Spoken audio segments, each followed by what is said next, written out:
खबर उत्तराखंड देख रहे हैं आप। मैं हूं आपके साथ सपना दीपक मतेशिया। बुलेटिन का आगाज करेंगे। बीजेपी ने कैबिनेट द्वारा भू कानून संशोधन विधेयक की मंजूरी पर खुशी जताते हुए इसे जनता से किया गया एक और वायदा पूर्ण करने वाला बताया है।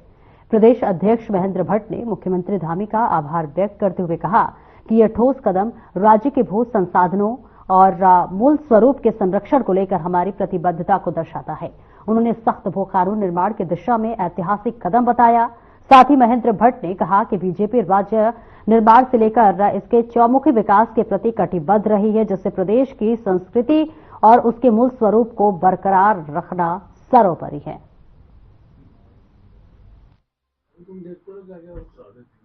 देवभूमि उत्तराखंड की जनता के हृदय की मांग, जो देवभूमि के भौगोलिक स्वरूप को, सांस्कृतिक स्वरूप को और अनादि समय तक उसको स्थापित रखने की जो एक बड़ी मांग थी कि राज्य के अंदर भू कानून बने।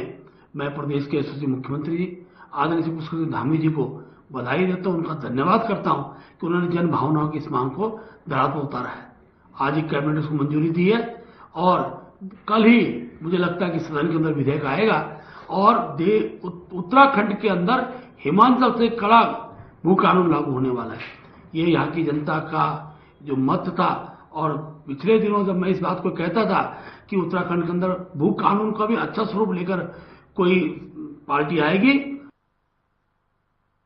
और दिल्ली में बीजेपी ने अपने नए मुख्यमंत्री के नाम का ऐलान कर दिया है। बीजेपी रेखा गुप्ता के दिल्ली के कमान जो है वो सौंप चुकी है और ऐसे में बीजेपी विधायक दल की बैठक में दिल्ली के मुख्यमंत्री के नाम का ऐलान किया गया था। इस मौके पर उत्तराखंड के मुख्यमंत्री पुष्कर सिंह धामी ने भी रेखा गुप्ता को दिल्ली के सीएम बनने पर बहुत बहुत बधाई दी है। सीएम धामी ने सोशल मीडिया के प्लेटफॉर्म ट्विटर पर एक बधाई देते हुए लिखा कि दिल्ली में बीजेपी विधायक दल का नेता चुने जाने पर रेखा गुप्ता को हार्दिक बधाई और शुभकामनाएं। मुझे पूर्ण विश्वास है कि प्रधानमंत्री नरेंद्र मोदी के मार्गदर्शन में आपका नेतृत्व दिल्ली की प्रगति को नई ऊंचाइयों तक ले जाएगा और दिल्ली का सर्वस्पर्शी में सर्वांगीण विकास सुनिश्चित होगा।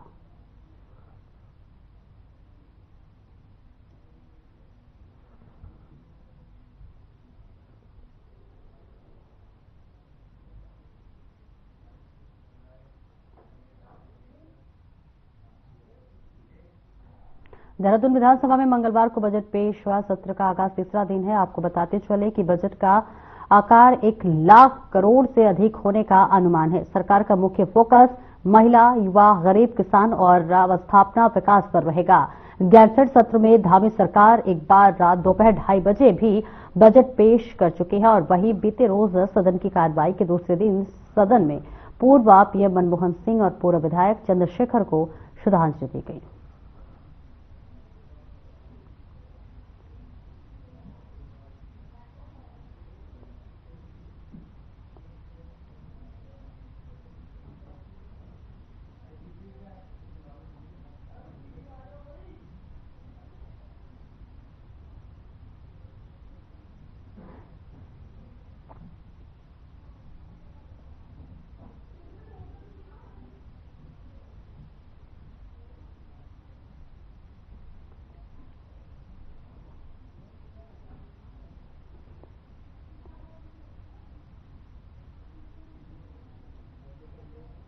और इस बीच तस्वीरें आपको दिखा रहे हैं जहां पर बजट पेश किया गया है। 1 लाख करोड़ रुपए से अधिक का इस बजट में जो है था और ऐसे में सत्र का आज तीसरा दिन है और इस बजट से कई उम्मीदें थी लोगों को और इसी के साथ साथ ये तस्वीरें आपको हम दिखा रहे हैं जहां विधानसभा का बजट सत्र जारी है।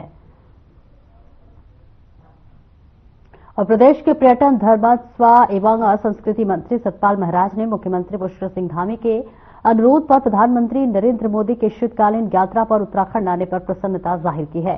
उन्होंने कहा है कि प्रधानमंत्री के आने से शीतकालीन यात्रा को बढ़ावा मिलने के साथ साथ श्रद्धालु बड़ी संख्या में चारधाम शीतकालीन गद्य स्थलों पर आकर दर्शन पूजन कर सकेंगे। प्रदेश के पर्यटन, धर्मस्व एवं संस्कृति मंत्री सतपाल महाराज ने कहा कि मुख्यमंत्री पुष्कर सिंह धामी के अनुरोध पर प्रधानमंत्री नरेंद्र मोदी शीतकालीन यात्रा का संदेश देने 27 फरवरी को गंगोत्री धाम के शीतकालीन पूजा स्थल उत्तरकाशी जिले के हर्षिल मुखमा आएंगे।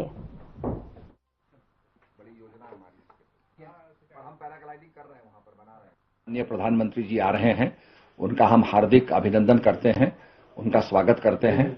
हमेशा जब वो उत्तराखंड आते हैं तो हमारे पर्यटन को 4 चांद लग जाते हैं। तो इस समय उनका आना मुकबा में हो रहा है और चार धाम शीतकालीन यात्रा के अंतर्गत यमुनोत्री खरसाली में 1107 व्यक्तियों ने दर्शन किए हैं। गंगोत्री मुखबा में 5080 लोगों ने दर्शन किए हैं। केदारनाथ ऊखीमठ में 14,336 लोगों ने दर्शन प्राप्त किए हैं और बद्रीनाथ पांडुकेश्वर में 15,766 लोगों ने दर्शन प्राप्त किए हैं। यह हमारी शीतकालीन यात्रा बहुत अच्छी रही। इसमें 36,289 श्रद्धालुओं ने दर्शन प्राप्त किए और अपने आप जीवन को कृतार्थ किया है। तो ये यात्रा हमारी बहुत अच्छी है। इसके साथ साथ हम वाइब्रेंट विलेज के माध्यम से जो हमारा जादूंग है, जहां 1962 में चाइनीज वॉर में उसको एक रात को खाली करा लिया गया, उसको भी हम टूरिज्म में ला रहे हैं। और उत्तराखंड की अध्यात्म नगरी ऋषिकेश में 1 मार्च से 7 मार्च तक योग दिवस मनाया जाएगा। उत्तराखंड सरकार में कैबिनेट मंत्री सतपाल महाराज ने मीडिया से बात करते हुए कहा है कि ऋषिकेश में योग दिवस मनाया जाएगा और इसमें योग की विधाओं में अच्छे शिक्षकों को बुलाया जाएगा और इसके साथ ही साथ होटल्स से डिस्काउंट की बात भी की गई है। योग से लोगों को बहुत फायदा मिलेगा और योग करने में व्यक्ति निरोग रहता है।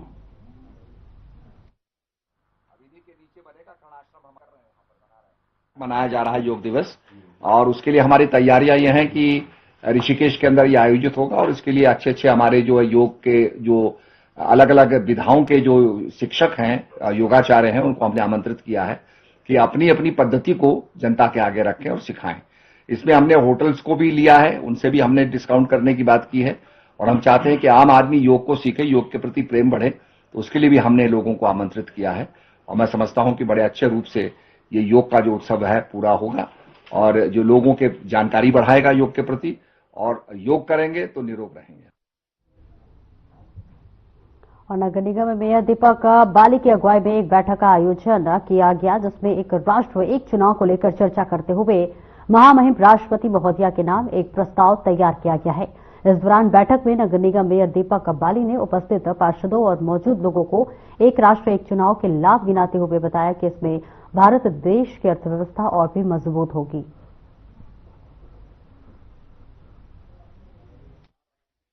चुनाव कराने के विचार को पुनर्जीवित किया। तो ये विचार जैसा कि चल रहा है, आपको विदित है कि एक राष्ट्र एक चुनाव के ऊपर तो पूरे देश भर में चर्चा चल रही है और माननीय प्रधानमंत्री जी श्री नरेंद्र मोदी जी एक राष्ट्र एक चुनाव के पक्षधर हैं। तो इसीलिए नगर निगम काशीपुर के पार्षदों के साथ बैठकर हमने भी ये निर्णय लिया कि हम यहाँ से एक प्रस्ताव बनाकर एक राष्ट्र एक चुनाव के पक्ष में और अपने हस्ताक्षरों के साथ इस प्रस्ताव को अपनी महामहिम महोदया राष्ट्रपति जी को यहाँ से प्रेषित करें। इसीलिए आज एक आवश्यक बैठक बुलाई गई थी, जिसमें सभी पार्षदों के साथ मिलकर ज्ञापन तैयार करके और माननीय महोदया राष्ट्रपति जी को भेजा जा रहा है। वोटर का टर्नआउट एक चिंता का विषय। और कोटद्वार के लाल पानी क्षेत्र में नेशनल हाईवे के निर्माण को लेकर ग्रामीणों की आपत्ति को जिलाधिकारी पौड़ी डॉक्टर आशीष चौहान ने कोटद्वार में विस्तार से सुना।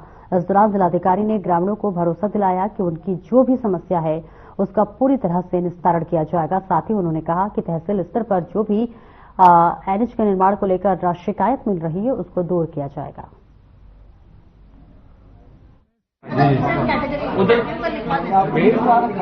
एनएच के विभिन्न समस्याओं को लेके एनएच का जो अभी हमारा जमीन का अधिग्रहण या मुआवजा जो बांटा जा रहा है और एनएच के निर्माण की जो गतिविधि जारी है, तो उसी क्रम में कई सारे लोग हमारे जो नागरिकगण हैं उनकी समस्याएं थी और उस संबंध में मैंने विस्तार से उनको सुना भी है और उनकी समस्याओं को त्वरित गति से उनके जो समाधान निकाले जाने उसके लिए एसडीएम साहब को निर्देशित भी किया गया। साथ ही जैसे आर्बिट्रेशन में 80 के आसपास केसेज हैं तो वो अभी बन जाएगा, एडिशनल फी हो जाएगा। ये 3 फ्री होगा आर्बिट्रेटर से बात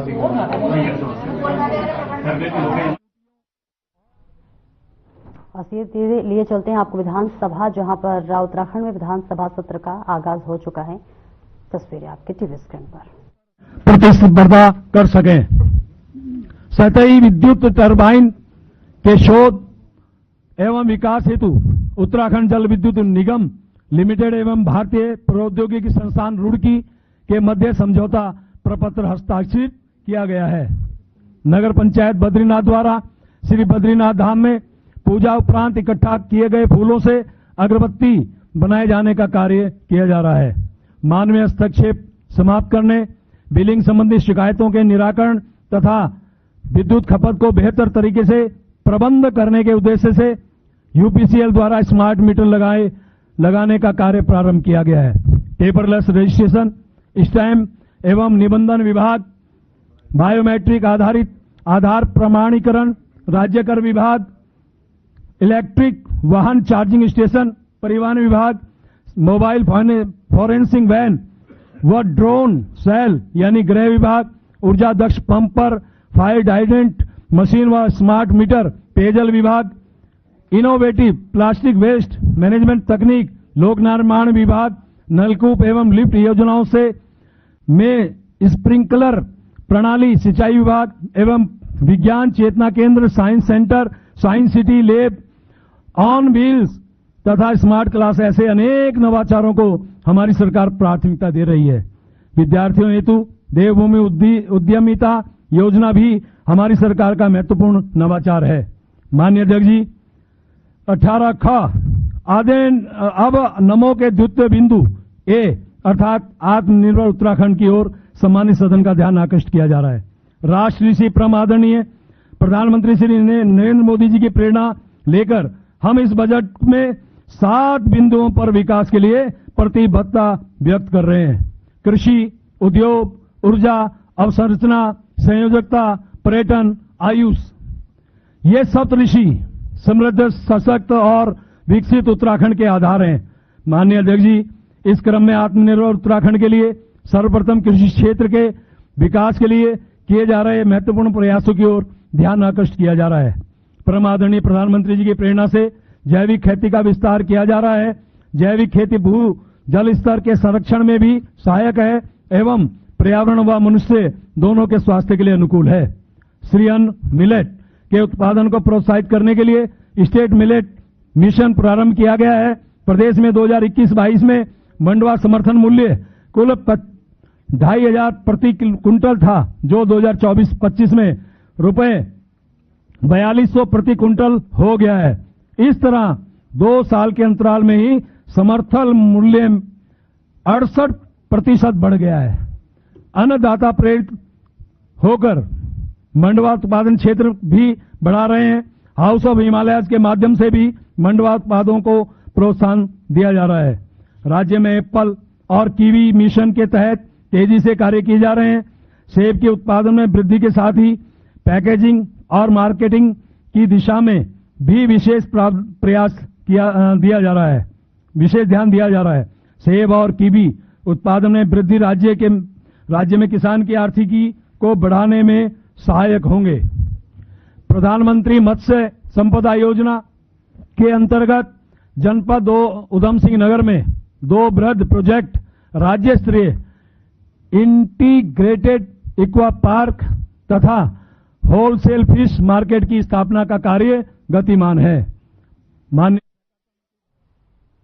और उत्तराखंड विधानसभा का बजट सत्र चल रहा है और ऐसे में पार्टी के नेताओं का एक दूसरे दलों के नेताओं पर आरोप प्रत्यारोप का भी दौर जारी है। बीजेपी के किच्छा से पूर्व विधायक राजेश शुक्ला ने कांग्रेस के किच्छा विधायक तिलकराज पेहड़ पर कई आरोप लगाए हैं। मीडिया से बात करते हुए राजेश शुक्ला ने कहा कि कांग्रेस के विधायक ने स्मार्ट मीटर को लेकर लोगों को भ्रमित करने का काम किया है।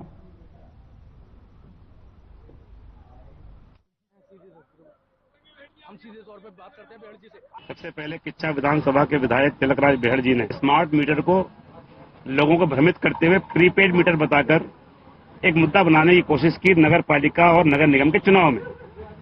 रुद्रपुर नगर निगम में वो हाथ में मीटर लेकर घूमे। उन्होंने कहा ये प्रीपेड मीटर है, ये लोगों के लिए बहुत खिलाफ है, ये लोगों के विरुद्ध है, इससे बड़े नुकसान होंगे। मीडिया ने उनसे पूछा क्या नुकसान होगा, तो कोई नुकसान नहीं बता पाए। और जनता में जब चुनाव के परिणाम आए तो रुद्रपुर नगर निगम में जो पिछली बार कांग्रेस 4000 वोट से हारी थी, वो स्मार्ट मीटर को प्रीपेड मीटर बताने के मुद्दे पर 14000 वोट से हारी। यानी जनता से नकार दिया। और जब जनता ने नकार दिया तो उससे जो फ्रस्ट्रेशन पैदा हुआ उस फ्रस्ट्रेशन से उन्होंने कानून को हाथ में लेकर के मीटर को तोड़ने का काम किया। आपने देखा होगा चैनलों पे उन्होंने मीटरों को तोड़ा, ईंट मार मार के। ये फ्रस्ट्रेशन था कि ये मीटर तू मुद्दा क्यों नहीं बना, हम इतना चिल्लाए, तेरे नाम पर वोट क्यों नहीं पड़ा। और हल्द्वानी में नगर निगम के मेयर गजराज बिष्ट ने नगर निगम क्षेत्र की सफाई व्यवस्था को दुरुस्त करने के लिए सभी सफाई नायकों के साथ बैठक की और इस दौरान मेयर ने सफाई नायकों के सुझावों को सुना और इसके अलावा सफाई व्यवस्था नियमित हो इसके लिए प्रत्येक पार्षद के ऑफिस में बायोमेट्रिक लगाने के निर्देश दिए और इसके लिए पार्षद के घर बायोमेट्रिक में जाकर अंगूठा लगाना होगा। साथ ही उन्होंने बताया कि लगभग 800 सफाई कर्मचारी नगर निगम के 600 वार्डों की सफाई करते हैं। तो हमारा ये नगर निगम की जो जान अटकी रहती है, या जिसे हम कहें कि नगर निगम की जो जान है, वो सफाई कर्मचारी, सफाई नायक, ये जो एक वर्ग है यही होता है। और मैं समझता हूं कि हल्द्वानी के लिए इनका काम करना बहुत ही अति आवश्यक है। इसीलिए मैंने उनके साथ आज मीटिंग की, उनसे मैंने निवेदन किया कि हल्द्वानी आपके और आप हल्द्वानी के हैं। और बहुत सारे उनके सुझाव आए हैं, बहुत सारी उनकी बातें आई हैं। उन सब का समाधान मैंने उनको करने का आश्वासन दिया है। और मैं समझता हूं कि एक आध माह के अंदर उनके जो उनकी समस्याएं हैं, समस्या तो क्या, उनके सुझाव थे मुझे जो मिले हैं, तो उनसे आज मैंने सुझाव भी लिए और सुझाव उनको दिए भी। और उत्तराखंड बजट सत्र 2025 के पहले दिन संसदीय कार्य मंत्री और कांग्रेस विधायक मदन बिष्ट के बीच हुई नोकझोंक का मामला गर्माता नजर आ रहा है। इस पर मदन बिष्ट का भी बयान सामने आया है। उन्होंने मानहानि का केस करने की बात कही है। दरअसल संसदीय कार्य मंत्री ने विधायक पर सदन में शराबी कराने का आरोप लगाया है। संसदीय कार्य मंत्री द्वारा लगाए गए इन आरोपों को लेकर कांग्रेस विधायक मदन बिष्ट को संज्ञान नहीं था, लेकिन जब उन्हें इस विषय में जानकारी हुई तो उन्होंने इसे दुर्भाग्यपूर्ण बताया है और कहा है कि ये बेहद गलत है। वो मंत्री होंगे तो एमएलए से तो मंत्री बने हैं, और वो हमारे मंत्री भी नहीं है, बीजेपी के मंत्री हैं। तरीके का व्यवहार हमने अपनी जिंदगी में, इसका क्या मतलब होता है कि चलिए बाहर जाके प्रदर्शन करिए, इसमें बहुत सिंगम इतना तो ख्याल रखना चाहिए। हम भी संविधान पर ज्यादा होगा तो मैं तो ऐसे कहा तो मैं तो मानहानि का दावा करूंगा इसमें। और 13 फरवरी से उत्तराखंड के सभी वन प्रभागों में वन बीट अधिकारी वन आरक्षी संघ कार्य का बहिष्कार कर रहे हैं। कोटद्वार में भी 5 सूत्रीय मांगों को लेकर आरक्षी संघ ने हल्ला बोला है। पूरे उत्तराखंड के करीब 250 वन बीट अधिकारी और आरक्षी अपनी 5 सूत्रीय मांगों को लेकर अनिश्चितकालीन हड़ताल पर चले गए हैं। इस बीच तस्वीरें आपको दिखा रहे हैं, जहां पर इसे लेकर उत्तराखंड वन मंत्रालय द्वारा प्रदेश में होने वाले वनाग्नि को रोकथाम चुनौती बन गई है। और वही हड़ताली कर्मचारियों से साफ कह दिया है कि जब तक उनकी मांगें पूरी नहीं होगी तब तक वह काम पर वापस नहीं लौटेंगे। सर बहुत बड़ा नुकसान होगा, परंतु हम लोग, हमारे अस्तित्व की बात है, हमारे मान सम्मान की बात है। तो हम चौथी बार प्रदेश में चौथी बार हमने बोल दिया है, परंतु अब तक हमारी मांगों पर कोई जायज फैसला नहीं लिया गया। जो भी वन में जो भी नुकसान होगा वो प्रशासन शासन उनका पूर्ण जिम्मेदार होगा। ऋषिकेश के निकट ढोलवाला के जंगल में मृत गौवंश के अवशेष मिलने पर राष्ट्रीय हिंदू शक्ति संगठन और बजरंग दल के प्रमुख में आक्रोश। संगठन ने मृत गौवंश के अवशेष मिलने पर कई प्रकार के सवाल खड़े किए हैं। वहीं मौके पर रहने वाले गुर्जर परिवारों को कार्यशैली पर भी सवाल खड़ा किया गया है। मामले में राष्ट्रीय हिंदू शक्ति संगठन के प्रदेश अध्यक्ष राघव भटनागर और बजरंग दल के प्रमुख नरेश ओनियाल ने जांच की मांग की है। और राघव भटनागर ने बताया है कि ढालवाला तपोवन मार्ग के जंगल में मृत गौवंश के अवशेष मिलने की सूचना पर वह मौके पर पहुंचे और इस दौरान कुछ गुर्जर परिवार भी आसपास रहते हुए दिखाई दिए, जिससे कि उन्होंने पूछताछ कर गौवंश के अवशेष पर बारे में कोई भी जानकारी नहीं होने की बात कही है। मामला संदिग्ध दिखाई देने पर वन विभाग और पुलिस को भी बुलाया गया है और साथ ही उन्होंने वन विभाग के से गुर्जर परिवारों के रहने वाले संबंध में जानकारी देने की अपील की है। गुर्जर परिवारों की कार्यशैली की जांच करने की मांग भी की गई है।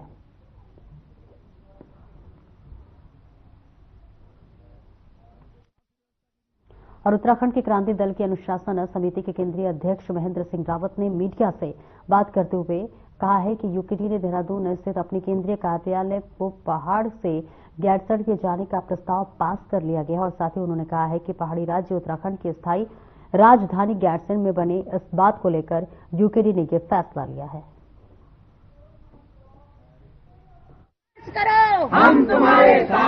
हमारे दल के संविधान के हिसाब से 14-15 फरवरी को मलेथा श्रीनगर में नजदीक कार्य समिति की बैठक हुई, जिसमें कई महत्वपूर्ण प्रस्ताव पारित किए गए। साथ में हमारे जो यहाँ पे स्थानीय निकाय चुनाव हुए थे उनकी समीक्षा भी की गई और आने वाले पंचायत चुनाव में किस तरीके से हमारी भागीदारी रहेगी उस पर भी चर्चा की गई। और कई महत्वपूर्ण प्रस्ताव थे जो कि हमारे जैसे यहाँ पे राजधानी जो हमारा केंद्रीय कार्यालय है उसे राजधानी शिफ्ट करने के संबंध में था। लालकुआ भारत तिब्बत सीमा पुलिस बल के सेवानिवृत्त जवान आनंद पांडे जो कि नारायणपुरम बबूर गुप्टी हल्दचौड़ में निवास करते हैं, जो कि गत प्रातः मॉर्निंग वॉक एवं दूध लेने के जाने के दौरान पीछे से आई तेज गति की स्विफ्ट डिजायर कार द्वारा टक्कर मारकर गंभीर रूप से घायल कर दिया। घायल जवान को ग्राम प्रधान हरेंद्र अजगोला एवं अन्य सहयोगी द्वारा पहले डॉक्टर सुशीला तिवारी चिकित्सालय हल्द्वानी में भर्ती कराया गया और इसके बाद दिल्ली से आए घायल जवान के बच्चों द्वारा उन्हें नोएडा के निजी अस्पताल में भर्ती कराया गया, जहां उनकी हालत गंभीर बनी हुई है। इधर कोतवाली के वरिष्ठ उप निरीक्षक हरेंद्र सिंह नेगी ने बताया कि मामला कोतवाली लालकुआ के संज्ञान में है और ये क्षेत्र के तमाम सीसीटीवी कैमरों की जांच करते हुए टक्कर मारने वाली कार का पता लगा रहे हैं।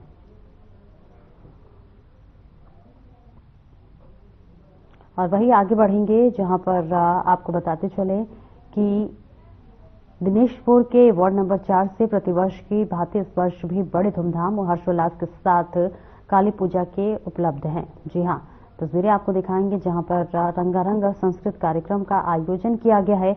देर रात तक चली संस्कृत कार्यक्रम में बांग्ला हिंदी गीतों पर क्षेत्र के बच्चों ने डांस के गीत की प्रस्तुत की और इस दौरान नगर पंचायत के नवनियुक्त अध्यक्ष मंजीत कौर एवं 9 वार्डों के सभासद के अलावा क्षेत्र के प्रमुख लोग मौजूद रहे।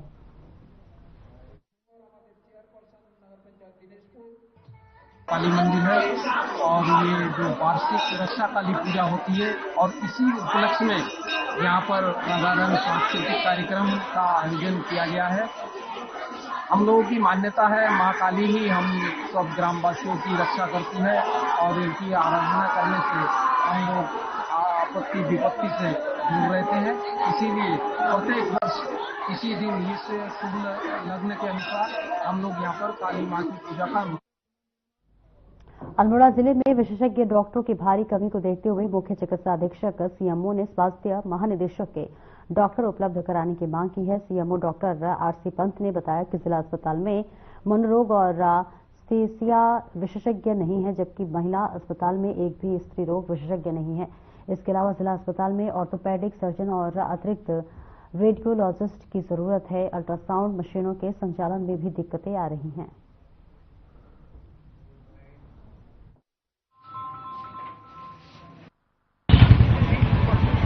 क्योंकि विशेषज्ञ डॉक्टरों का कमी है, जिला चिकित्सालय में भी जो मुख्यतः जो विशेषज्ञ डॉक्टरों की कमी है उसमें मनोरोग विशेषज्ञ, अभी एनेस्थीसिया वाले में भी शॉर्टेज है और महिला चिकित्सालय में लेडीज स्त्री रोग विशेषज्ञ की कमी है। उसके अलावा ऑर्थोपेडिक सर्जन की भी आवश्यकता है। एक अतिरिक्त हमको रेडियोलॉजिस्ट की भी आवश्यकता यहाँ पे है, क्योंकि हमारे यहाँ पे जनपद में कई जगह पर अल्ट्रासाउंड मशीनें रखी गई हैं जिनको संचालन में थोड़ी सी परेशानी आ रही है।